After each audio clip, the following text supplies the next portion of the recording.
Good morning po sa ating lahat.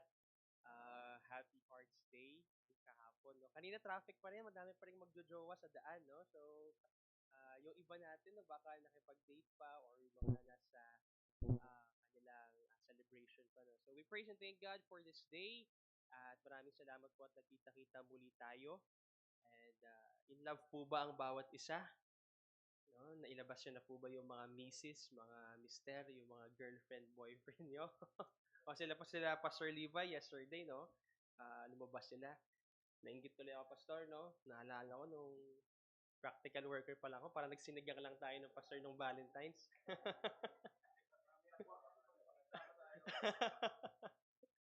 Okay po. So, I'm really thinking, no, sabi ko natapat pala ako. Supposedly, dapat po next week pa ako mag-speak. However, may nag-arise na event sa katapusan sa church namin. So, sabi ko, Sir, baka pwede pong makipagpalit ako. Sabi ko, nga, no, katatapos lang pala ng Hearts Day. So, I'm really thinking kung anong message na kahit na paano ay related doon. No? So, I'm trying to find a good love story sa Bible na pwedeng mag-inspire sa atin, pwedeng magturo sa atin. No? However, it's really quite interesting that I stumbled in the book of Hosea. No? So if you're quite familiar on Hosea at ang kanyang wife na si Gomer, alam niyo na hindi typical ang kanilang pagmamahalan. So to give you a short background po sa ating pag-aaralan, the writer of this book that we're about to study is Hosea himself. Part po siya ng minor prophet. So when we say minor prophet, hindi po ibig sabihin na minor ay lesser sila in terms of importance sa scripture. So sila po ay minor lang in terms of haba yung length ng book. So I think about 12 to 13 chapters lamang ang Hosea. So the name Hosea means salvation. And Prophet Hosea served in the northern kingdom of Israel for about 40 years under one of the worst king, under the leadership ng isa sa mga worst na king, Jeroboam II. So to say it worst, sa panahon po na kung saan naglilingkod si Hosea, it was a time of spiritual apostasy. Bakit ho? Dahil yung kanilang mga priest ay hindi na po lumalakad ayon sa kalooban ng ating Panginoon. Yung kanilang mga spiritual leaders ay tagilid na rin ang buhay. Not only spiritual apostasy, but also social disintegration. Dahil yung kanilang mga hari ay hindi na rin tapat po sa ating Panginoon. Therefore, kung merong spiritual apostasy, merong social disintegration, it will resulted to a lack of knowledge of God. Sabi nga sa chapter 4 verse 6 ng Hosea, ang mga pare at ang mga hari ay hindi na nakikinig at sumusunod sa ating Panginoon. At nakakalungkot pa doon kasi po medyo mayaman ang Northern Kingdom sa mga panahon na ito. And they are too reliant sa kanilang kayamanan. Alam niyo po, I remember last Friday, ang pinag-aralan po namin is Exodus chapter 32. And one of the main highlight ng Exodus 32 is God gave blessing sa mga Israelite. If you remember, nung sila ay nakalaya sa Egypt, sabi ng Panginoon, kumuha kayo ng parang back pay nyo or consolation nyo sa mga masters nyo. Kaya madami silang mga alahas, madami silang kayamanan doon.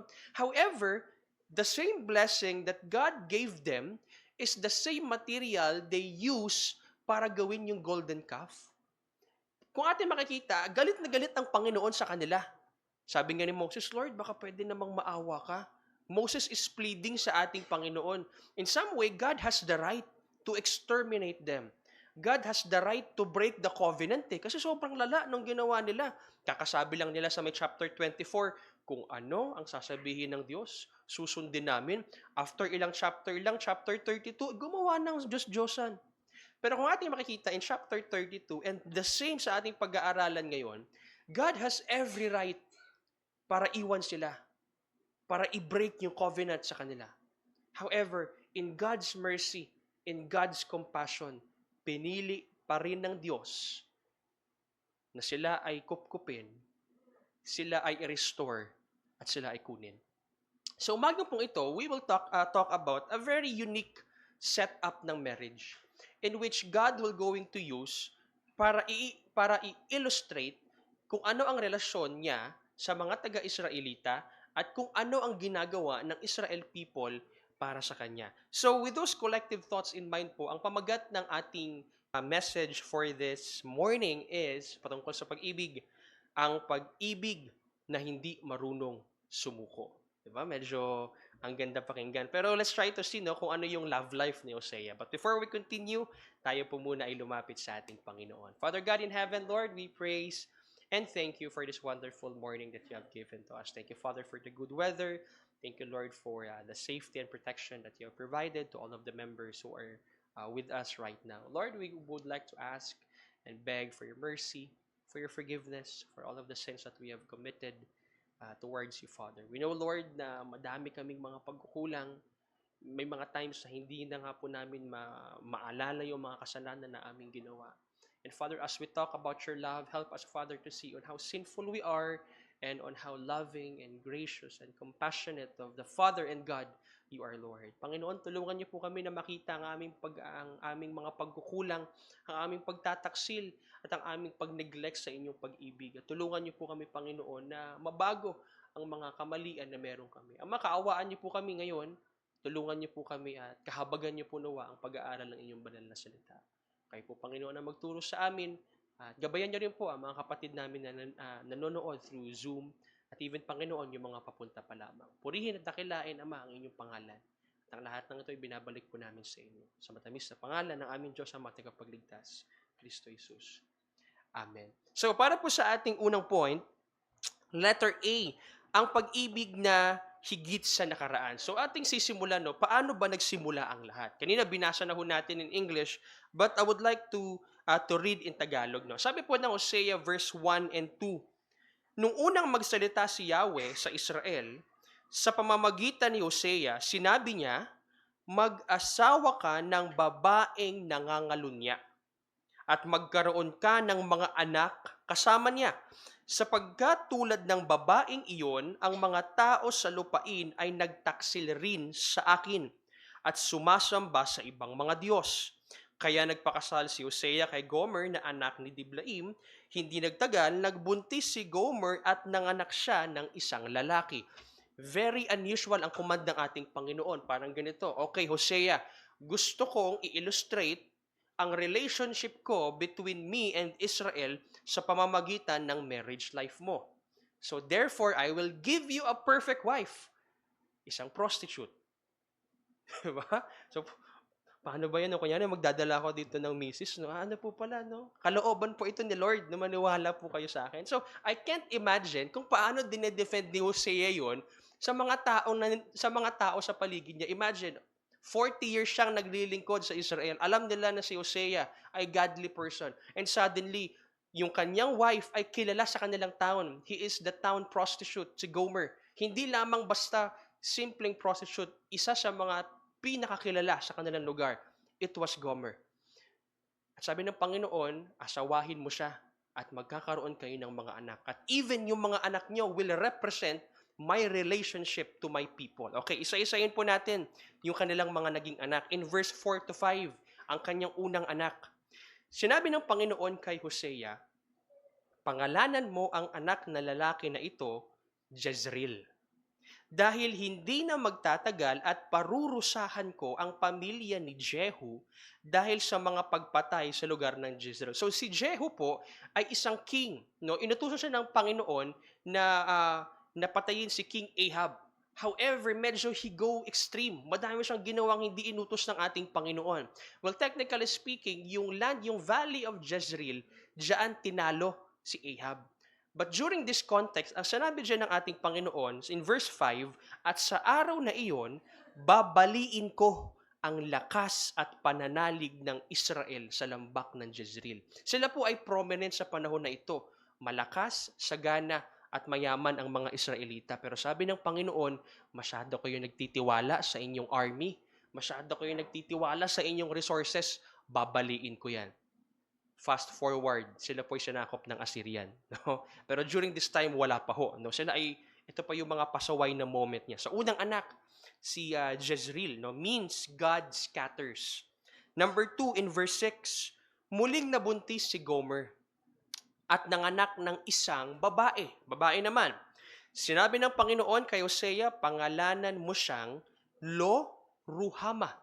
Ang ibig sabihin, hindi kinaawaan. Law means not, ruhama, mercy or no mercy. Dahil hindi ko na kayang awain o patawarin ang mga mamamayan ng Israel. Huwag po nating i-interpret ito na negative na, Pastor, so possible pala talaga na mawalan ng awa si Lord. Possible pala talaga na, alam mo yon, ma-reach natin yung level ng mercy ng Diyos. Well, actually, hindi ibig sabihin yan na nawala ang awa ng Diyos sa kanila. Ano po yung ibig sabihin yan? Number one, paulit-ulit kasi ang pagkakasala ng Israel. Paulit-ulit, not just once, twice, ang tagal. 40 years na nagpapaalala si Hosea sa kanila. Imagine niyo, 40 years. Number two, dumating sa point na nagwo-worship na sila sa mga idols. Sabi ko nga, the same blessing that God gave to them is the same material na kanilang ginamit para isupply yung pangangailangan ng mga Diyos-Diyosa nila. Number three, wala nang repentance sa kanila kahit maraming warning. So therefore, darating ang point na ang judgment ay hindi na maiiwasan. What can we learn from this? Na ang haba palagi ng mercy ng Diyos sa atin. Actually, in Romans chapter 1, nung pinag-aralan namin, ang Panginoon ay pinipigilan tayong mahulog sa consequence ng ating sin. God is in His grace and mercy, tinatapik-tapik niya tayo para hindi natin makuha yung inevitable at yung worst case scenario na pwedeng mangyari. However, the severity ng katigasan ng ulo ng mga tao ng Israelita ay nasarurok na. Kaya sabi ng Panginoon, ayaw niyong makinig, therefore ang judgment ay hindi na maiiwasan. So unang anak, Jezreel. Pangalawa, si Lo-Ruhama. Okay. Verse 8 to 9, pangatlong anak. So yung mga anak dinidescribe doon ang ugali ng mga Israelita. Okay. Number 3, nang mawin na si Lo-Ruhama, muli namang nagbuntis si Gomer. Grabe, tibay no. Taon-taon nanganganak. Hindi ko alam kung taon-taon ito, pero sabi nung mawin So tapos ng, ano ba yung Tagalog natin? Yung hindi na nagbe-breastfeed. Sa amin kasi sabi sa provincia namin, nalutas kapag hindi na nagbe-breastfeed yung bata. Yun. So, nung na-win si Lo-Ruhama, muli namang nagbuntis si Gomer at nanganak ng isang lalaki. Sinabi ng Diyos kay Hosea, pangalanan mo siyang Lo-Ami. Ibig sabihin, hindi ko mga tao, not my people. Sapagkat ang Israel ay hindi ko na ituturing na aking bayan at hindi ko na sila masasabing ako ang kanilang Diyos. Grabing judgment, no? If you will remember in Genesis, you will be my people and I will be your God. Pero pagdating dito, sabi ng ating Panginoon, not my people anymore. Pero, wag nating i-take ulit na ang Panginoon ay ayaw na sila. Ano po ang deeper meaning niyan? Number one, hindi si Lord ang bumalik ng covenant. Sino? Sila. Sila ang bumalik ng covenant na kanilang pinangako sa ating Panginoon. Number two, hindi na nila pinapakita na sila ay bayan ng Diyos.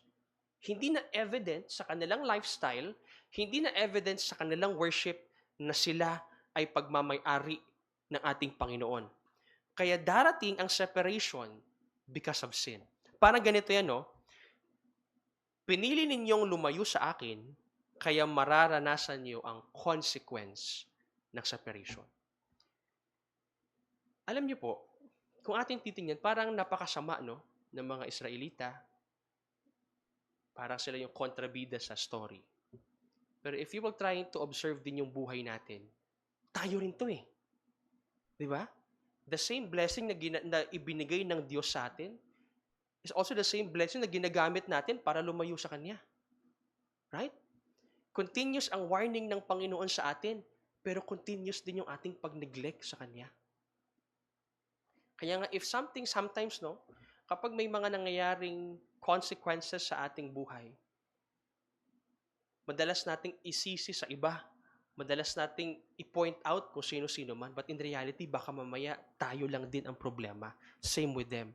Pero kung ating makikita, church, sabi ko nga, in God's mercy, compassion, and His faithfulness, meron siyang plano ng redemption para sa kanila. There is a plan for restoration. Dito ako believe sa ating Panginoon. na ang judgment ng Diyos ay andyan. Pero dahil mahal na mahal ng Panginoon ang kanyang mga tao, He has also planned to redeem and um, and to restore them pabalik sa Kanya. Hosea chapter 1 verse 10 hanggang 2 verse 1. Gayunpaman, darating ang panahon na bilang ng mga Israelita ay magiging gaya ng buhangin sa dagat na hindi mabibilang. At sa lugar na sinabing hindi kayo aking bayan, sasabihin sa kanila, kayo ang mga anak ng buhay na Diyos. Merong restoration. Ang Juda at Israel ay muling magkakaisa. Pipili ng isang pinuno at lalabas mula sa lupain ng pagkatapon, magiging dakila ang araw ng Jezreel. Sabihin ninyo sa inyong mga kapatid na lalaki, aking bayan, at sa inyong mga kapatid na babae, kinaawaan. Okay? So there is a plan for restoration. No? One of my realization habang binabasa ko ito, na ang kasalanan natin ay hindi kailanman naging hadlang para hanapin tayo ng Diyos. Hindi niyo ba na-appreciate ang mercy ng ating Panginoon? Na never naging hindrance para sa Diyos ang kasalanan natin para hanapin niya tayo, para ibalik niya tayo. Na kahit wala tayong desire na bumalik sa Kanya, na kahit wala tayong pagnanais na muling makapiling ang ating Panginoon, God in His mercy ay siyang nagpapabalik sa Kanya. Ang kasalanan natin ay hindi kailanman naging hadlang para hanapin tayo ng Diyos. Pero ang kasalanan natin ang humahadlang sa atin para malasap ang tamis ng Kanyang presensya. Pero that's the sad part. Sabi nga ni D.A. Carson, ang kasalanan po ay isang fundamental na korupsyon ng ating katawan. Akala natin simpleng paglabag lamang sa mga rules, pero deep inside nalalayo tayo sa ating Panginoon. Marahil hindi malayo ang Diyos sa iyo. Marahil dahil sa kasalanan na ating pinamumuhay, kaya feeling natin parang ang layo ng ating Panginoon. Pero sa pinakaunang part, no, despite of their stubbornness, may judgment ng Diyos, pero may plano siya ng restoration. Okay, let's continue sa kanilang love story. Point number 2, pag-ibig na marunong humadlang. Ano po ang sabi ng Hosea chapter 2, verse 2 to 7? So after pakasalan ni Gomer si Hosea, after pakasalan ni Hosea si Gomer, tinanggap ni Hosea ng buong buo ang kanyang misis despite of her past, despite sa kanyang mga nagawang kasalanan. Pero pagdating ng verse 2 hanggang verse 7, let's see, paano nag-respond si Gomer? Sabi ng verse 2, makipagtalo kayo sa inyong ina. Makipagtalo sapagkat siya ay hindi na aking asawa at ako ay hindi na kanyang asawa. Alisin niya ang kanyang mga kasamahan at mga pangangalunya sa kanyang sarili. Ito po ay simbolismo. Parang isang asawa, isang mister na nagrereklamo sa kanyang misis. Ang misis po ay ang Israel. Sila ay nangangalunya sa ating Panginoon. At ang mister naman ay ang ating Diyos na kanilang pinagtataksilan. Ang sabi po ng verse 3 to 5, kung hindi niya gagawin iyon, tatanggalan ko siya ng damit at huhubaran gaya nung araw na siya ipinanganak. At magiging parang tigang na lupain, papatayin ko siya sa uhaw. Oo, hindi na ako magkakaroon ng awa sa kanyang mga anak sapagkat sila'y mga anak ng kasamaan. In this time po, hindi lamang ito figuratively. Iniwan ni Gomer si Hosea para bumalik sa kanyang previous na life. So after siyang kupkupin ni Hosea, tinanggap siya, nagkaanak sila, iniwan niya si Hosea at siya ay bumalik sa pagiging town prostitute. Sabi po no verse 5, sapagkat ang kanilang ina ay nagpakasala, siya na nagbuntis sa kanila ay gumawa ng kahihiyan. Sinabi niya, susunod ako sa mga aking kaluguyo na nagbibigay sa akin ng tinapay, tubig, lana at lino, ng langis at inumin. Ano po ang pinapahiwatig nito? Na sa mata ni Gomer, ang source ng kanyang blessing, yung kanyang mga lalaki. Ang source ng pagpapala is yung kanyang trabaho at yung kanyang mga kalaguyo. Pero hindi niya nakikita na ang source ng magandang buhay niya ay ang kanyang pagkasama kay Hosea. Minsan po ganun din sa atin, no? Na meron tayong, sa aming lesson, no? Medyo relate eh. No? Kaya gusto ko idagdag, meron tayong mga tinatawag na modern golden calf. May mga modern tayo mga Diyos-Diyosan. Pakita nga ho natin sa ating slide. Okay. Minsan yung ating career, dito na natin hinahanap ang ating identity. Kung ano ang career mo, ayun ka. Number 2, yung ating financial security.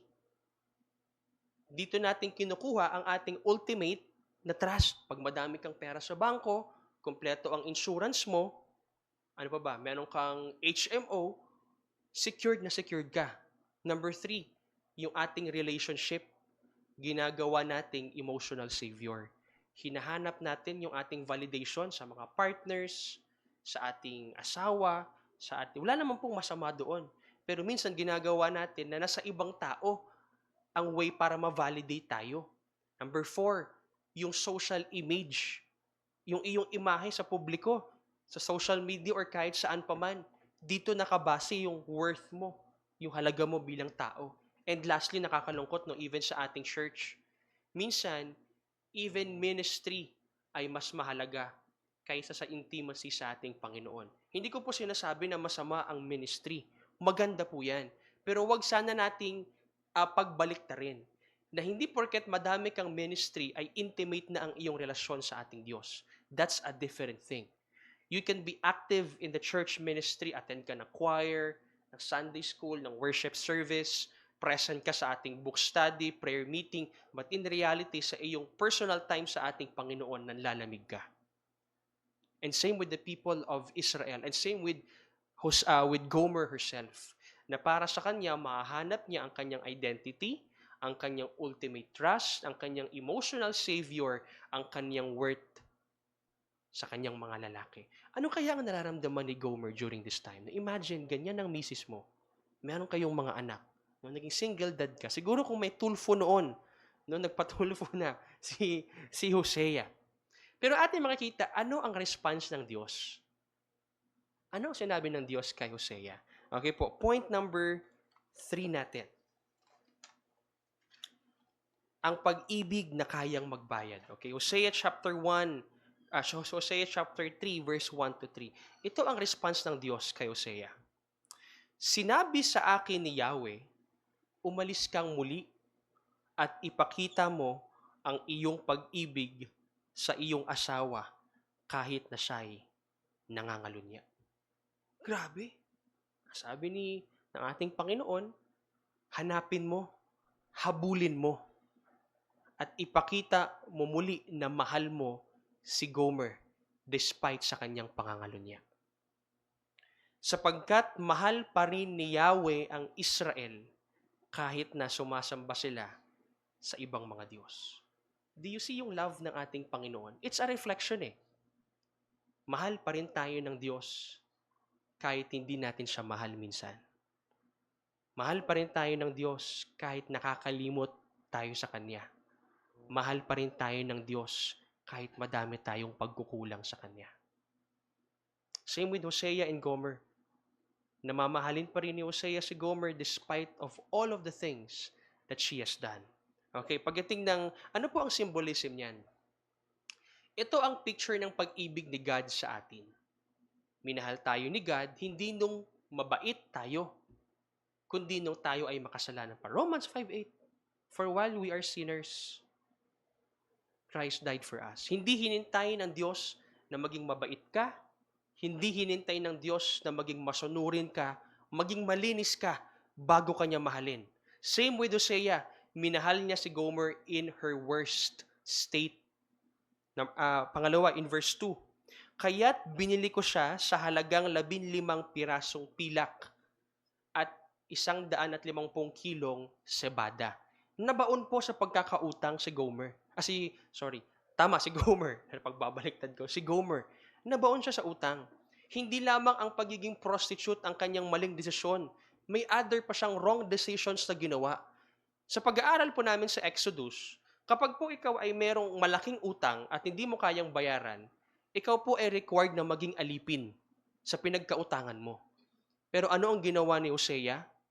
Hindi niya lamang ni-rescue si Gomer. Ni-redeem niya pa. Binili niya pa. Ano po ang symbolism natin dyan? Next slide po natin. Kagaya ni Hosea na naglabas ng pangbayad para kay Gomer, si Jesus naman ang nagbayad ng ating pagkakautang.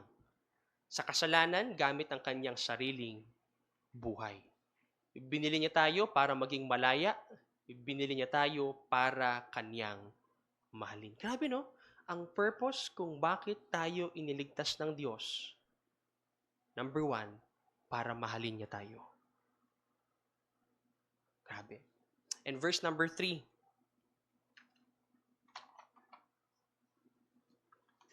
At sinabi ko sa kanya, manatili kang tapat sa akin, huwag kang mangalunya o makipagtalik sa ibang lalaki. Ako ay magiging tapat sa iyo. Nung nabili na, nung nakuha na ulit ni Gomer si Hosea, sabi niya, okay, dito ka. Akong bahala sa iyo. Mag-reflect ka muna, wag mo nang balikan yung iyong trabaho. Ako ay magiging tapat sa iyo. What is the symbolism na pwede nating makuha dyan? Next one natin.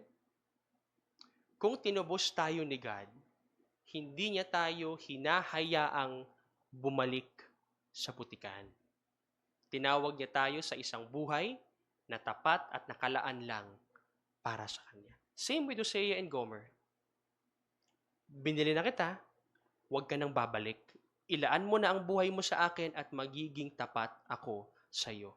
Sabi nga po sa aklat ng 2 Timothy, ang ating Diyos ay tapat at hindi niya kayang i-deny ang kanyang sarili. Ang katapatan ng ating Panginoon, napakagandang balita mga kapatid, hindi po nakadepende sa kanyang emotion.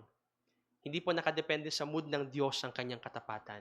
Tapat ang ating Diyos dahil ito po ay parte ng kanyang pagiging Panginoon. Kaya despite sa napakadaming ginawang kasalanan ng Israel, ang Panginoon ay tapat at handa niyang ibalik ang Israelita sa Kanya. Same with us. May mga times na feel natin na ang dumi-dumi natin. May mga times na feel natin sobrang loser natin, sobrang worst ng ating situation. Pero kung ating titingnan paano minahal ng Diyos sa mga Israelita, He is also the same God na kayang magmahal at tumanggap sa atin. Ngayon po sa ating pagtatapos, anong pwede nating matutunan sa love story ni Hosea at ni Gomer? Number 1, tinatama nito ang pride sa puso natin. Bakit po? Gusto natin kasi minsan hatiin ang tao. Gusto nating bigyan ng classification ang grupo ng mga tao. Merong mabuti, merong masama, merong banal, may mga makasalanan, may church people, meron ding worldly people.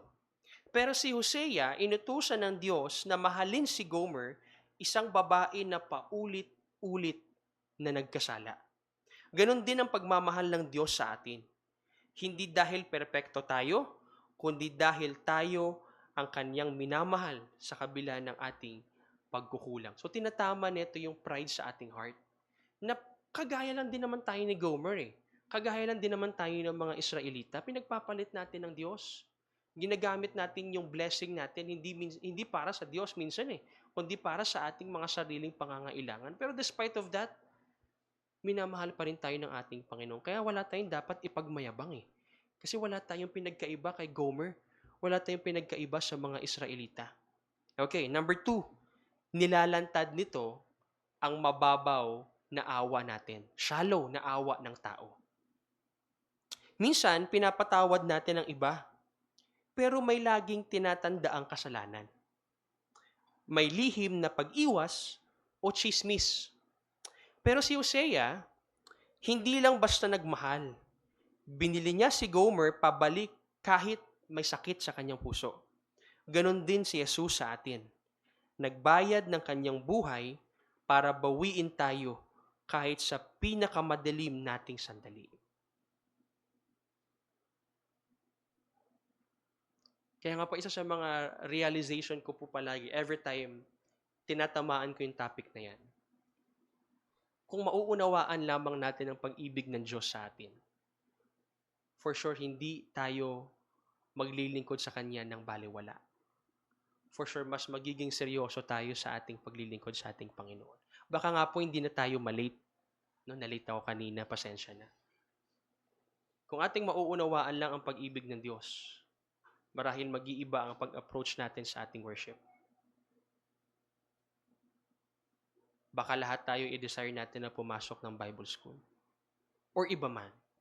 Pero I hope, church, no, na sana hindi lang tayo maging complacent sa ating pagsisimba. Hindi lang sana maging routine sa atin ang pagpunta tuwing linggo. Sana every time that we come to church, mas lalong lumalalim ang ating pag-ibig sa Panginoon. Minsan po, ang dahilan kung bakit nahihirapan tayo mag-keep up ng mga habits, godly habits, it's a relational problem. Maybe ang problema ay ang relasyon mo sa ating Panginoon. Kasi kung ano ang mahal ng puso, gagawin ng kamay, gagawin ng paa, gagawin ng bibig, gagawin ng mata. Right?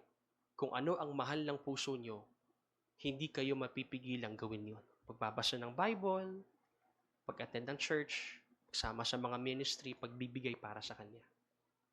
And lastly, ito ang tunay na kwento ng gospel. The perfect picture of love. The perfect symbolism ng pag-ibig. Ang gospel. Si Hosea ay larawan ni Jesus at si Gomer ay larawan natin. Naglaho tayo, lumayo tayo, nagkamali, pero ni minsan hindi tayo iniwan ni Jesus. Sabi nga po sa aklat ng Pedro, may nagtanong kay Peter, bakit hindi pa dumarating ang Diyos? Nakalimutan niya na ba tayo? Alam niyo kung ano sagot ni Peter? No, hindi kayo nakalimutan ng Diyos. Siya ay nagbibigay ng panahon para muling manumbalik ang mga taong lumayo sa Kanya. Ito ay Kanyang awa na kayo ay magsisi sa inyong mga kasalanan bago siya muling bumalik.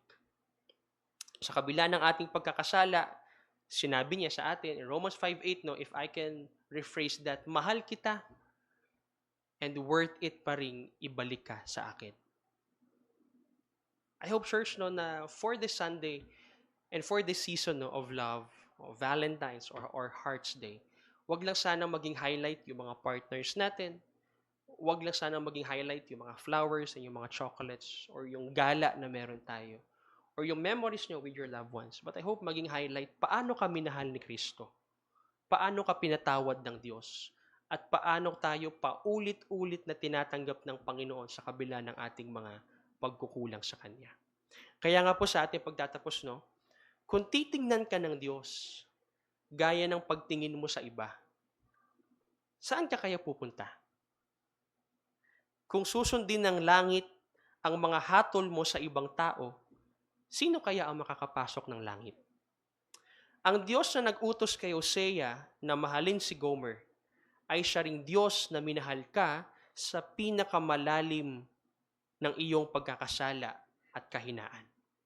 At ang pagmamahal na iyon ay ang dapat magbago sa puso natin sa pagtanggap at pagmamahal sa kapwa habang buhay.